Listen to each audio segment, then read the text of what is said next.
할렐루야. 아멘. 네. 오늘 말씀을 제목으로 오늘 말씀을 주제로 하나님께서 인정하는 사람, 하나님께서 인정하는 사람이라는 제목으로 은혜의 말씀 함께 나누도록 하겠습니다.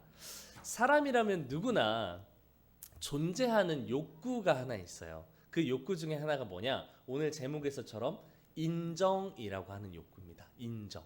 사실 인정받고 싶은 욕구, 혹시 이 중에 나는 인정받기 싫어 라고 말하는 사람이 있을까요? 없죠.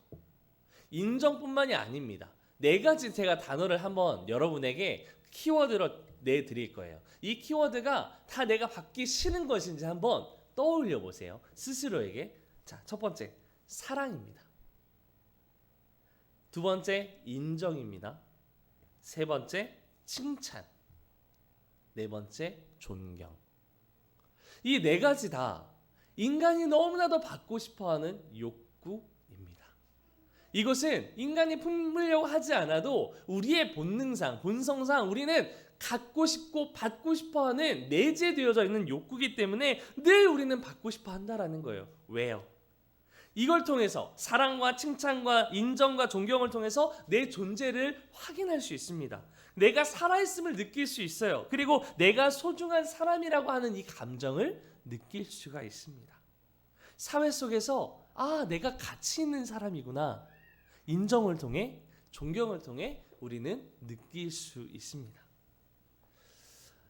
미국의 카운셀러이자 목사님이신 그 게리 체프먼이라고 하는 목사님이 쓴 저서 중에 5가지 사랑의 언어라는 책이 있습니다. 아마 보신 분들도 많이 있을 건데 그 책에 보면 5가지 종류의 사랑의 언어들이 나오죠. 첫 번째, 인정하는 말.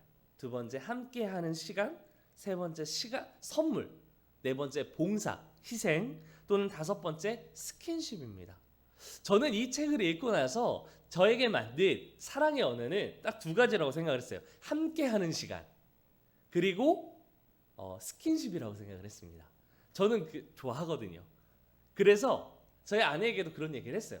그런데 시간이 지나면 지날수록 제 안에 내재되어져 있는 욕구가 계속 올라오기 시작하는 거예요. 무엇이냐? 인정이라고 하는 사랑의 언어였습니다.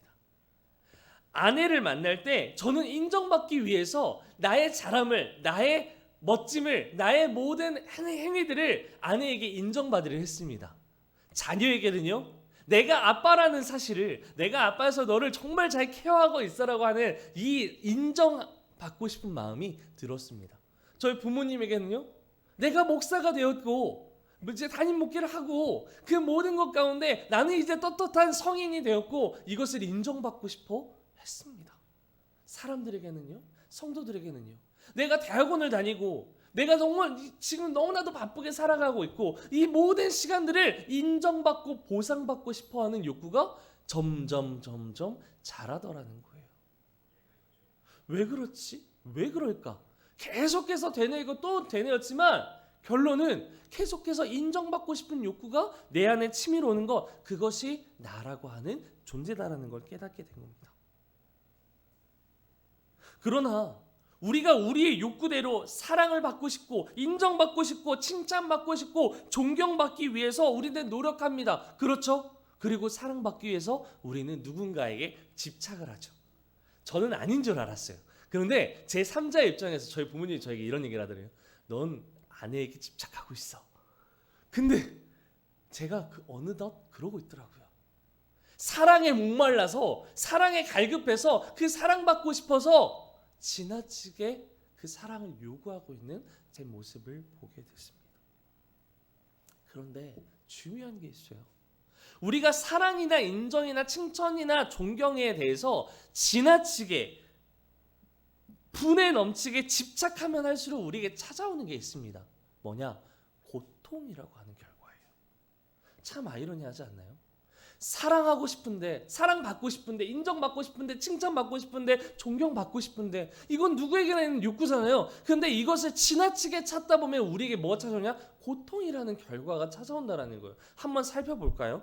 우리는 인정받기 위해서 타인의 삶을 통해서 우리의 삶을 채우려고 합니다. 그렇죠. 스펙을 쌓고 경험을 쌓아서 이 세상에서 세상의 규칙대로 인정받으려고 노력해요. 근데 지나치게 그런 타인의 삶을 살아가다 보면 내 자신의 존재에 대해서 망각하게 돼요. 그러면 어떻게 될까요? 스스로에게 불신을 낳습니다. 내가 누구지? 내가 뭐 하는 사람이지? 이런 망각에 빠지게 된다는 거예요. 사랑을 갈구합니다. 사랑에 대한 갈급함이 있습니다. 지나치게 사랑하다 보면 어떻게 될까요? 스토커라는 말이 나오죠. 그리고 지나치게 누군가를 사랑해요. 사랑해서 일거수일투족 다 참여하고 싶어요. 제가 아는 청년 중에 한 명이 주로 저에게 하는 이제 어디 가세요? 뭐 하세요? 내일 뭐 하세요? 아니 좋아요. 그런데 그게 계속해서 지속되잖아요. 어떻게 되는 줄 아세요? 상대방은 부담을 느낍니다. 그리고 결국 곁을 떠나게 돼요. 무엇이든 사랑도 인정도 칭찬도 지나치면 화가 될 수 있다는 거예요. 칭찬을 한번 볼까요? 우리는 칭찬받기 위해서 너무나도 갈급해합니다. 그렇죠? 제가 며칠 전에 어디 가족들끼리 식사가 있었어요. 식사를 하러 가려고 하는데 제가 메뉴 선정을 너무 잘한 거죠. 너무 잘해가지고 추석 때 그 사람 많은데 가가지고 샤브샤브 먹으러 가자 그래서 갔어요. 너무 조용하고 아이들 먹기 너무 좋은 거예요. 칭찬 일색이었습니다. 다음부터 제가 무슨 음식을 먹어야 될까 계속 찾아보기 시작한 거예요. 왜요? 칭찬받고 싶어서. 그런데 계속해서 칭찬받으려고 노력하니까 오히려 그러한 나의 모습이 비난거리가 되더라고요. 존경받고 싶어 합니다. 존경받기 위해서 지나치게 살아가다 보면 우리는 오히려 무가치한 사람이 되고 맙니다. 우리는 사랑의 그 욕구를 채우고 싶었을 뿐인데, 인간의 내재되어져 있는 욕구를 채우고 싶었을 뿐인데 결과는 고통만 남더라라는 거예요. 이유가 있습니다. 왜 그럴까? 인간의 욕구는 끝이 없기 때문입니다. 인간의 사랑에 대한 갈구, 인정에 대한 갈구, 칭찬에 대한 갈구, 존경에 대한 갈구는 끝이 없기 때문에 계속해서 더 큰 사랑을, 더 큰 인정을, 더 큰 칭찬을, 더 큰 존경을 받고 싶어 한다는 거예요. 끝이 없어요. 죽을 때까지. 그렇기 때문에 이러한 욕구는, 우리가 알아야 될 이러한 욕구들은 자연스럽게 드러나는 현상이라는 것을 우리는 알아야 된다는 거예요. 칭찬을 받기 위해 노력하는 것이 아니라 누군가 나의 존재를 알아보고 칭찬을 해주는 것, 그것이 자연스러운 현상인 겁니다. 결국 노력을 통해서 이루어지는 게 아니다라는 거예요. 인정이라고 하는 이 욕구는 이 단어에서 말하는 정의처럼 확실히 그렇다고 여김을 받는 것, 즉 3자로부터, 상대방으로부터 그렇게 여김을 받는 것, 그것이 인정이다라는 거예요. 우리의 노력으로 이루어질 수 있는 것이 아니다라는 거예요. 그러한 측면에서 오늘 본문의 주제를 한번, 제목을 다시 한번 읽어볼까요? 시작. 하나님께서 인정하는 사람. 우리가 하나님으로부터 인정받으려고 노력하는 것이 아니라 하나님께서 인정하는 사람이 우리는 되어야 한다라는 거예요. 믿는 크리스천이라면. 그렇다면 우리는 믿는 크리스천으로서 하나님께 인정받고 나아가 세상 사람들로 하여금 진정 크리스천이라고 하는 이 인정을 받기 위해서 어떻게 살아가야 될까? 그 해답을 오늘 본문 말씀은 말하고 있습니다. 우리가 하나님께서 나를 인정하시는 삶, 즉 이 말을 달리 풀이하자면 이런 말입니다. 복음에 합당한 삶을 살아가는 것. 어떻게 하면 복음에 합당한 삶을 살아갈 수 있을까? 오늘 야곱과 삼촌 라반의 이 이야기를 통해서 우리에게 말씀하고 있는 그 첫 번째는 어떠한 순간 속에서도 복음을 전하는 삶을 살아내야 한다는 겁니다. 하나님이 인정하시는 삶은 어떠한 순간이 내게 다가와도 복음을 전하는 삶을 살아야 합니다. 우리가 복음이라고 하는 이 말을 이해하기 이전에 먼저 크리스천이라고 하는, 왜요? 내 자신의 존재, 내 믿고 있는 내가 누구죠? 크리스천이죠. 나의 자신의 존재에 대해서 한번 정의를 다시 한번 짚어볼 필요가 있어요. 예전에 앞서 말한 것처럼 크리스천이란 무슨 말이냐? 영어로 Christ 플러스 이안이라는 말로 그리스도를 따르는 무리, 그리스도를 따르는 사람들의 합성어입니다. 이 말을 풀어보자면 이런 말이에요. 복음이 뭐죠? 예수 그리스도예요. 복음을 알고 복음을 전하는 자. 그게 크리스천입니다. 복음을 향하여 목숨을 바칠 수 있는 자, 그게 바로 크리스천입니다. 그래서 로마서 10장 9절은 이렇게 말하고 있어요. 사도 바울은 로마서 10장 9절에 이렇게 말합니다. 내가 만일 내 입으로 예수를 주라 시인하며 또 하나님께서 그를 죽은 자 가운데 살리신 것을 내 마음에 믿으면 네가 구원을 얻으리라. 이것이 그 복음을 통해 얻는 구원이다라는 거예요. 구원의 길을 설명해 주셨는데 그 구원은 어디서 이루어지느냐? 내 입술로 예수를 주라 시인하라는 거예요. 복음을 전파하라는 거예요. 또 그 가운데 하나님이 그를 죽은 자 가운데 살리신 것을 내 마음에 믿으라. 즉 예수 그리스도가 나를 위하여 죽고 살리신 것을 믿으라라는 거예요. 십자가의 죽음과 부활의 사건을 믿으면 네가 구원에 이를 것이다 라고 성경은 분명하게 기록하고 있다는 거예요. 그런데 여기서 문제가 있죠. 여기서 저는 반론할 것입니다. 어떻게요? 이 복음이 과연 나랑 무슨 상관이 있습니까? 지금 내가 치열하게 살아가고 있는 이 삶과 무슨 관련이 있습니까? 여러분 그런 생각 들지 않나요? 분명 예수 그리스도가 머리로는 알겠어요. 그러나 실질적으로 나의 삶에 무슨 관련이 있냐라는 거죠. 그런데 분명 사도 바울은 또 이렇게 고백하거든요. 로마서 1장 16절에 복음에 대해 설명하면서 내가 복음을 부끄러워하지 아니하노니 이 복음은 모든 믿는 자에게 구원을 주시는 하나님의 능력이 되기라. 먼저는 유대인에게요 그리고 헬라인에게로다. 복음에 대해 설명하면서 사도 바울은 그걸 부끄러워하지 않는데요. 모든 믿는 자에게 구원을 주시는 하나님의 능력이 되는 게 바로 복음, 예수 그리스도래요. 근데 사도 바울은 그렇게 고백하는데 문제는 뭐냐? 이 말씀을 듣고 있는 나는 이것과 무슨 관련이 있냐라는 거죠. 그래서 망설이는 거예요. 복음이 뭔지를 모르니까. 예수 그리스도가 실질적인 나의 삶에 관여하는 부분이 없다라고 여기기 때문에. 그래서 망설입니다. 뭐에 대해서? 복음 전하는 거에 대해서. 왜요? 세상의 법칙과 너무 다르거든요. 흔한 예로 예수님께서 산상수훈 가운데 이런 말씀하시죠. 너희가 왼뺨을 맞았거든 오른뺨도 갖다 대래요. 원수를 사랑하래요. 근데 실질적으로 어떻게 하죠? 원수 사랑할 수 있습니까? 왼뺨 맞았는데 오른뺨 맞으면서 희생할 수 있습니까? 그렇게 하면 밟히는데요. 그렇게 하면 도태되는데요. 그렇게 하면 성공하지 못하는데요. 근데 어떻게 해요? 할 수가 없잖아요. 근데 그렇기 때문에 우리가 알아야 되는 게 하나 있습니다. 뭐냐? 복음이 우리에게 주는 유익이 무엇인지를 알아야 합니다. 복음이 우리의 삶에 실제 삶에 주는 유익이 있어요. 두 가지로 정의할 수 있습니다. 무엇이냐? 첫 번째, 예수 그리스도는 우리에게 영원한 약속을 하나 하셨어요. 뭐냐? 영원히 함께 하시겠다라는 약속을 주셨습니다. 예수 그리스도께서 돌아가신 이후에 제자들에게 그 부활의 모습으로 나타나서 계속해서 말씀하시죠. 샬롬 너희에게 평강이 있을지어다 라고 말하면서 뭐라고 말하죠? 내가 너희에게 보혜사 성령을 보내겠다. 성령을 보내겠다라는 말은 무엇일까요? 내가 지금부터 영원토록 너와 함께 할 것이다. 그래서 예수 그리스도를 다른 말로 임마누엘이라고 하잖아요. 우리와 함께 하시는 하나님. 함께 하신다라고 약속하시는 거예요. 단지 예수 그리스도뿐만이 아니라 하나님께서는 과거 선진들에게 말씀하셨어요. 우리가 창세기에서 바라봤던 아브라함에게도 똑같이 말씀하셨어요. 네가 어느 곳에 가든지 고향과 친척과 아비의 집을 떠나 내가 명령한 그곳으로 가라 말씀하셨죠. 그리고 약속하시죠. 네가 어느 곳에 가든지 네가 복의 근원이 되게 할 것이다. 너와 함께 할 것이다. 하나님은 함께 하신다는 약속을 하셨어요. 그리고 두 번째, 복의 근원 삼으신다라고 약속하십니다. 그리고 나아가 복의 통로로 삼으시겠다고 말씀하셨어요. 과거 구약의 시대에서는요, 족장 시대에서는요, 자녀의 번성을 통해서 하늘의 별과 같이 수없이 많은 자녀를 아브라함을 통해서 믿는 자들을 통해서 펼쳐 나아가시겠다는 게 하나님의 약속이었어요. 이 자녀를 통해서 복의 근원이 되게 하실 뿐만 아니라 이 복의 근원들을 통해서 복의 통로가 되게 하시겠다라는 거예요. 만나는 모든 자들에게. 그래서 아브라함에게 주신 축복이 뭘까요? 네가 들어가도 복을 받고 나가도 복을 받게 된다는 거예요. 그 복을 우리에게 약속하셨다는 거예요.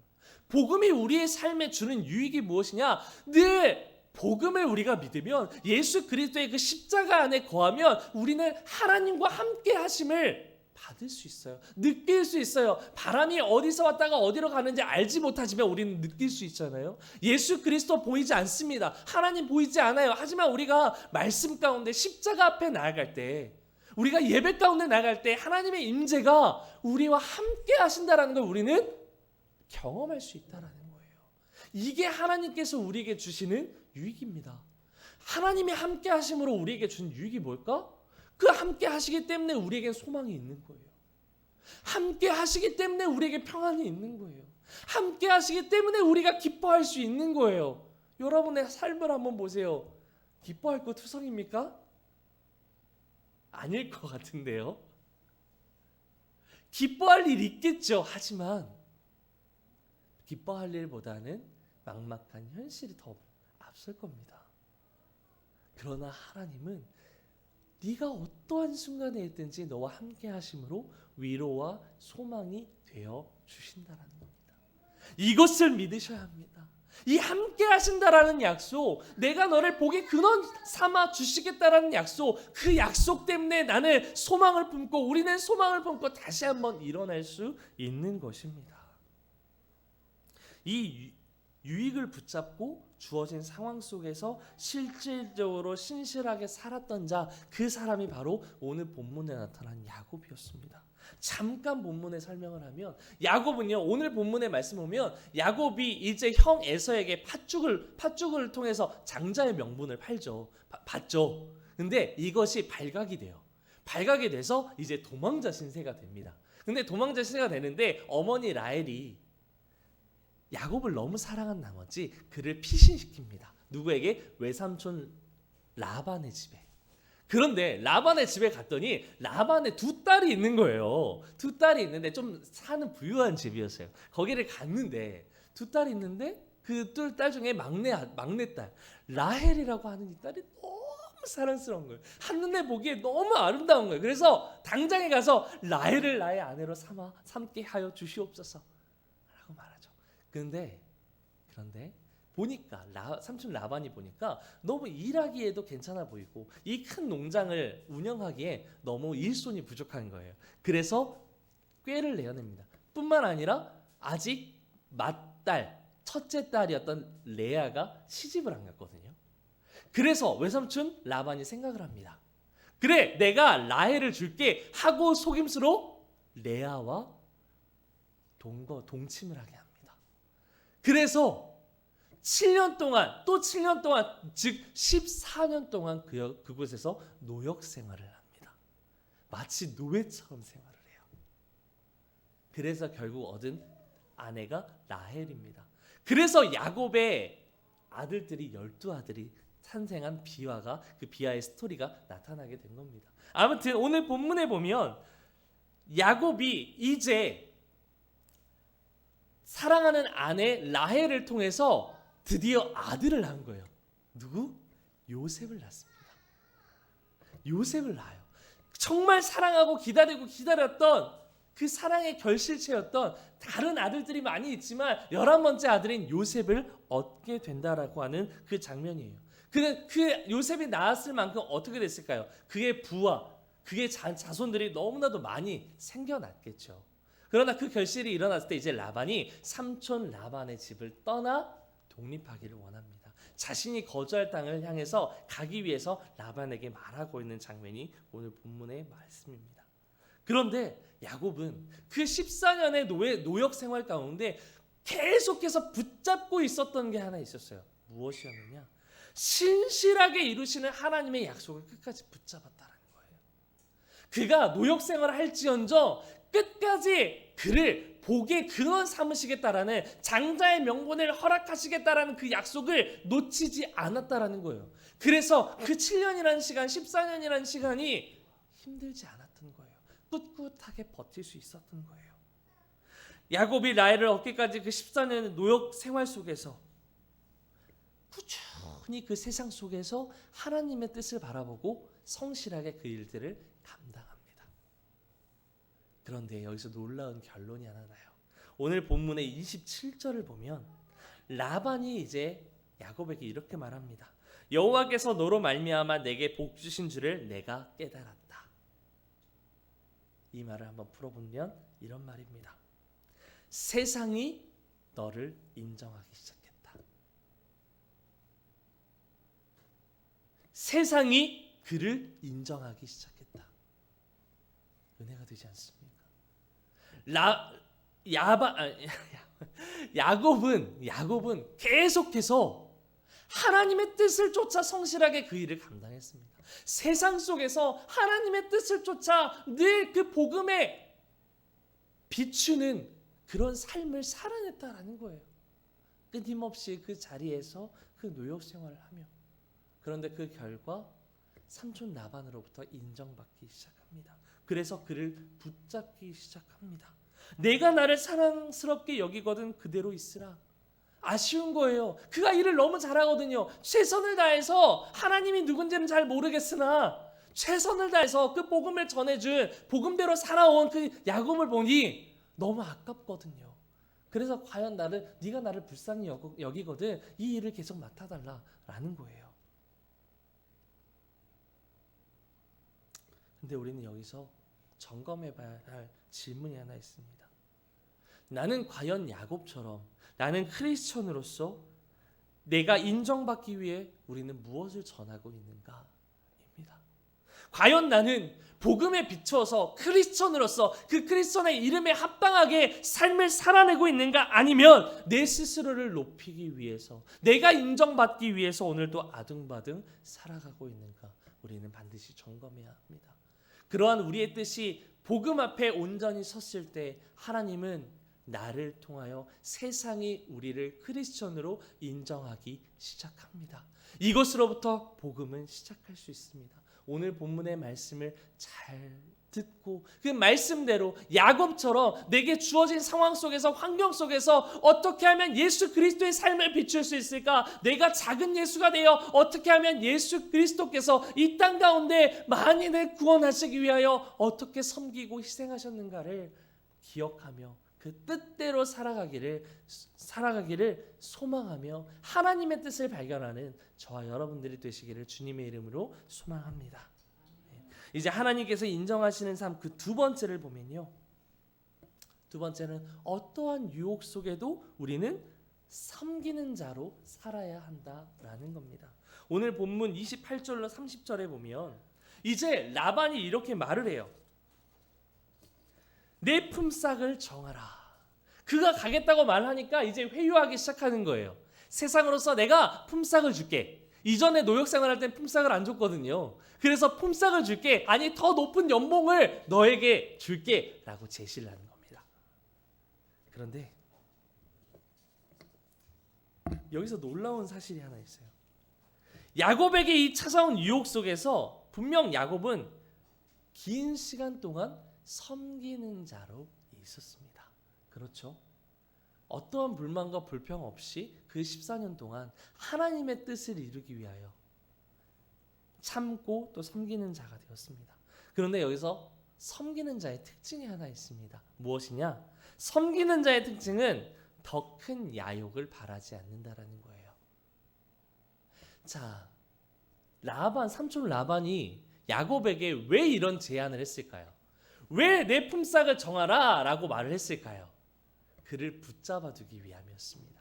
세상적으로 더 성공하기 위해서, 이 기업이 성공하려면 이 인재가 필요하기 때문에 그를 더 붙잡아서 더 높은 연봉에, 더 높은 물질적인 충족으로 그를 붙잡아 두고 더 세상적으로 살아갈 수 있도록 그 방법을 취한 거예요. 근데 이 세상의 기회와 방법 속에서 야곱은 어떤 방법을 취하느냐? 야욕을 바라지 않았다는 거예요. 대신 이 섬기는 자로서 어떤 걸 택하느냐? 스스로 주어진 자리에서 성실하게 정직하게 살아가고 나의 만족이 아닌 남의 유익을 위하여 하나님의 뜻대로 살아갔던 겁니다. 예수 그리스도가 이 땅 가운데 왜 오셨을까요? 마가복음 10장 45절에 이렇게 말합니다. 인자가 온 것은 섬김을 받으려 함이 아니라 섬기러 왔고 도리어 자기 목숨을 많은 사람들의 대속물로 주기 위하여 온 것입니다.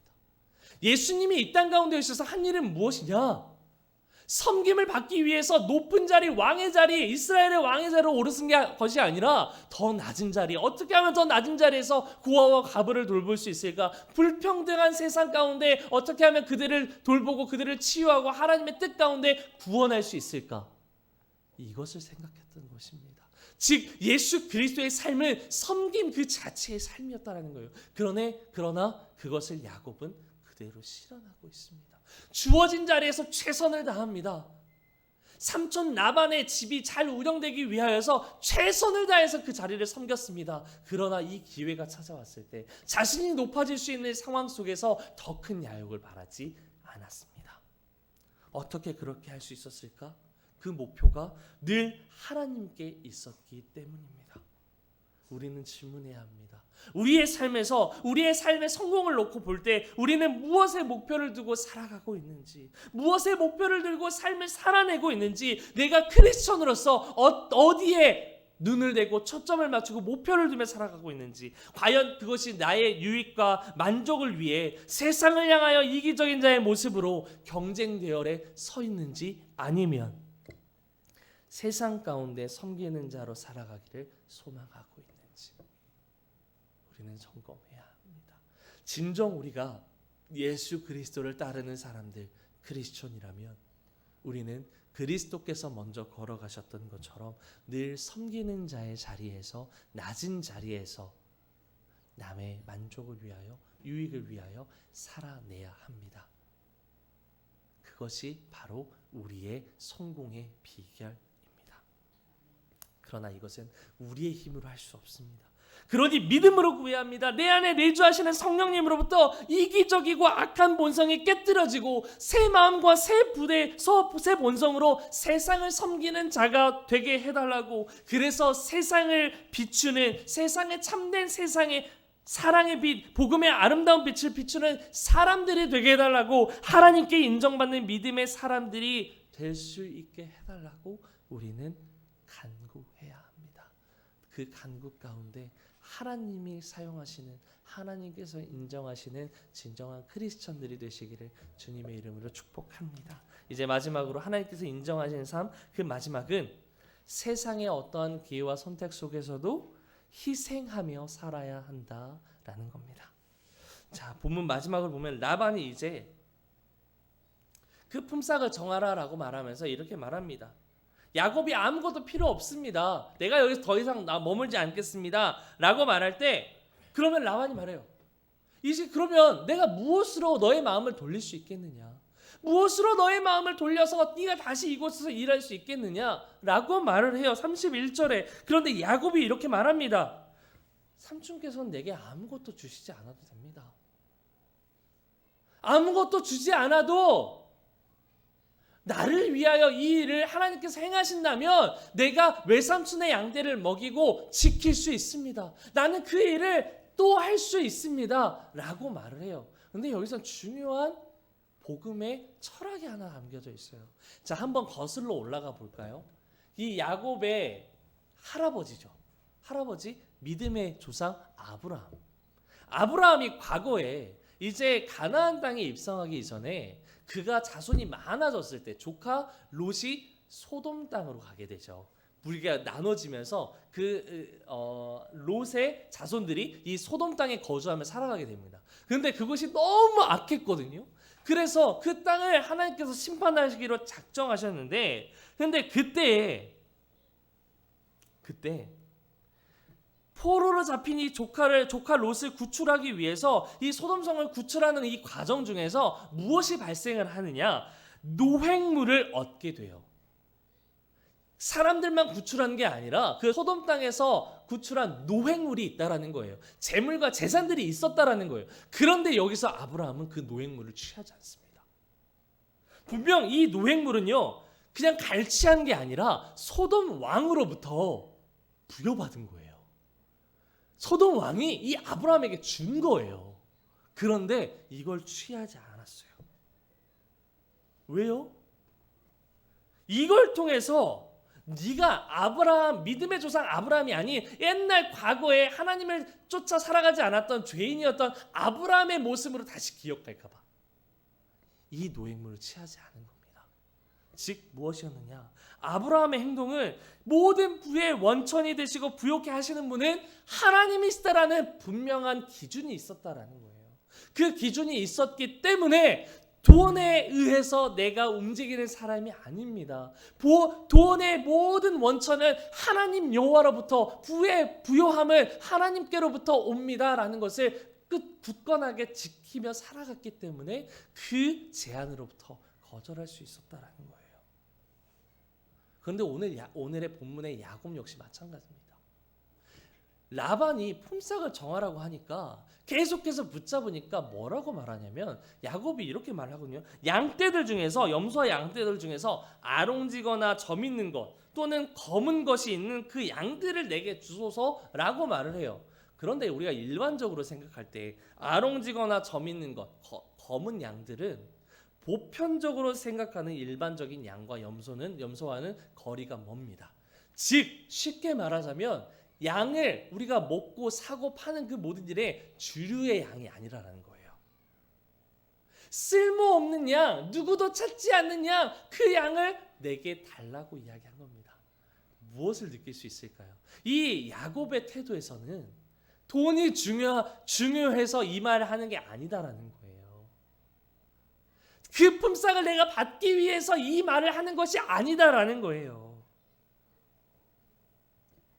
삼촌 라반을 위해서, 이 기업을 위해서 만약 하나님께 시키신다면 나는 얼마든지 희생할 수 있습니다. 얼마든지 더 많이 일할 수 있습니다. 그러나 그 제안은 제가 받지 않겠습니다. 왜요? 이것을 통해서 인간은 또 다른 욕구를 품게 되거든요. 하나님을 떠나 멀리 살아가게 될 것을 야곱은 알았던 겁니다. 그래서 아브라함도 야곱도 이 노획물을, 이 제안을 받지 않았습니다. 우리는 이러한 믿음이 필요합니다. 시편 1장 1편 1절에 4절을 보면 의인과 악인의 길이 나옵니다. 그런데 하나님께서 인정하시는 그 의인의 길의 첫 번째는 무엇이냐? 악인의 길로부터 떠나는 것입니다. 우리가 의인 될 수 있는 방법, 하나님께서 인정하시는 의인이라 부릴 수 있는 첫 번째 방법은 악인의 길로부터 떠나는 것입니다. 그러기 위해서는 어떻게 해야 될까요? 우리에게 섬김과 희생을 보이신 분, 즉 예수 그리스도의 그 십자가를 바라볼 때에만 우리는 세상 속에서 섬기며 희생하며 살아갈 수 있습니다. 야곱이 라반에게 바랬던 것은 품삯이 아니었습니다. 높은 명예가 아니었습니다. 인정이 아니었습니다. 그저 하나님의 뜻대로 그를 위하여 섬기며 희생하는 것이었습니다. 이것을 통하여 하나님의 뜻이 이루어지기를, 이것을 통하여 하나님이 말씀하신 복의 근원, 내가 아내를 통해 자녀의 번성을 이루겠다고 하시는 그 하나님의 약속을 붙잡고 끝까지 달린 결과 라반은 그를 인정하기 시작했고 세상은 그를 주목하기 시작했으며 세상이 그를 통하여 하나님을 보기 시작했습니다. 우리는 이러한 섬김과 희생의 본을 예수 그리스도를 통해 바라보아야 합니다. 우리가 어떻게 살아가야 할까요? 인정받기 위해 노력하는 사람이 아닌 하나님께서 인정하는 사람으로 살아가기 위해 우리는 어떻게 살아가야 할까요? 우리의 힘과 우리의 노력으로 이루어지는 것이 아닙니다.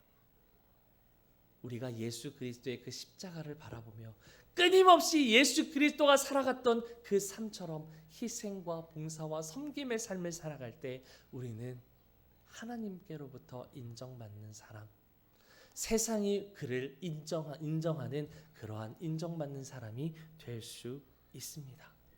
오늘 이 말씀을 기억하시며 내가 인정받기 위하여, 나의 높음을 위하여, 그 명분과 인정과 칭찬을 위하여 간구하는 인생이 아니라 하나님께 인정받기 위하여 오늘도 복음을 전하며 복음 대신 예수 그리스도를 따라 섬기며 희생하며 살아가는 저와 여러분들이 되시기를 주님의 이름으로 축원드립니다. 이제 말씀 맺겠습니다.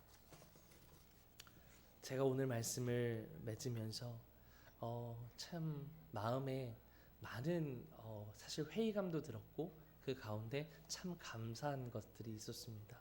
무엇이었느냐? 제가 예전에 온누리를 나오기 바로 전 칭다오라는 곳에서 사역을 한 적이 있었습니다.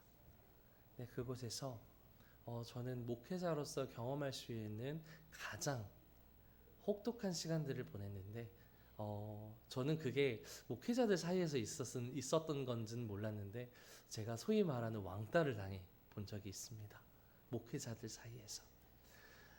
타지에서 외지에서 아무것도 의지할 수 없는 곳에서 오히려 사람들에게 인기가 있다라는 이유 하나만으로 여러 가지 이유가 있을 수 있겠죠. 그러나 그곳에서 따돌림을 당하고 왕따를 당하는 순간 속에서 너무나도 견디기 어려웠습니다.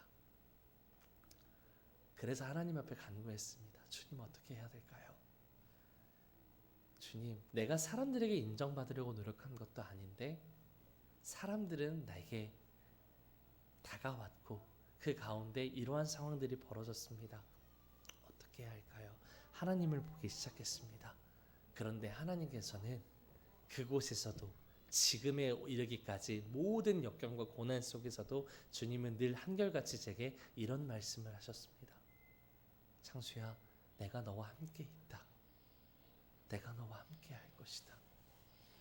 그 믿음 하나로, 그 약속 하나로 지금까지 달려왔습니다.